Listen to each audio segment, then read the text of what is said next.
Καλησπέρα αγαπητοί φίλοι. Θα σας δείξω δύο τρόπους να μεταφέρεις στα χέρια σου κάποια σε εισαγωγικά αυτοσχέδια όπλα, νόμιμα, που όταν αισθανθείς ότι επίκειται κάποια επίθεση από κάποιον, να μπορείς να αμυνθείς. Αυτός είναι ένας τρόπος για να κρατάω τα κλειδιά στο χέρι μου όταν προχωράω από το αυτοκίνητό μου στο σπίτι μου ή από το σπίτι μου προς το αμάξι μου. Φτιάχνω τα κλειδιά με τέτοιο τρόπο στο χέρι μου. Το ένα κλειδί μπορώ να το βάλω ανάμεσα στο δείκτη και στον αντίχειρα και το άλλο ανάμεσα στον αντίχειρα και το μέσο.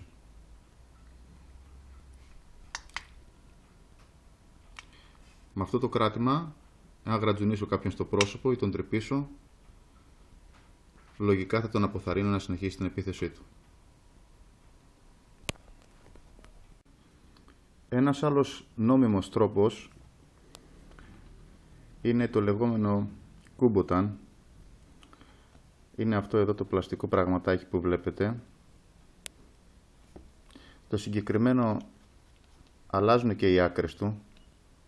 Όπως βλέπετε ξεβιδώνει και μπορεί η άκρη του να είναι στρογγυλή, εάν θέλω να είμαι πιο ήπιος στις επιθέσεις μου, ή η άκρη του μπορεί να είναι μυτερή, εάν θέλω να είμαι πιο αποτελεσματικός στις επιθέσεις μου.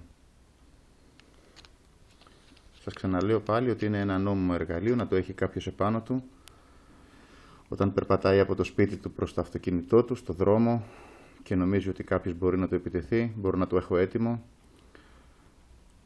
με αυτόν τον τρόπο, με αυτόν τον τρόπο ή με αυτόν τον τρόπο από την άλλη μεριά, ή ακόμη μπορώ, εάν θέλετε, το συγκεκριμένο αλλάζει το πίσω μέρος και μπαίνει στρογγυλό, αλλά με τρύπα. Εδώ λοιπόν στην τρύπα μπορώ να περάσω τα κλειδιά μου. Εδώ λοιπόν βλέπετε ότι έχω περάσει στα κλειδιά μου από την τρύπα την οποία διαθέτει. Το βιδώνω.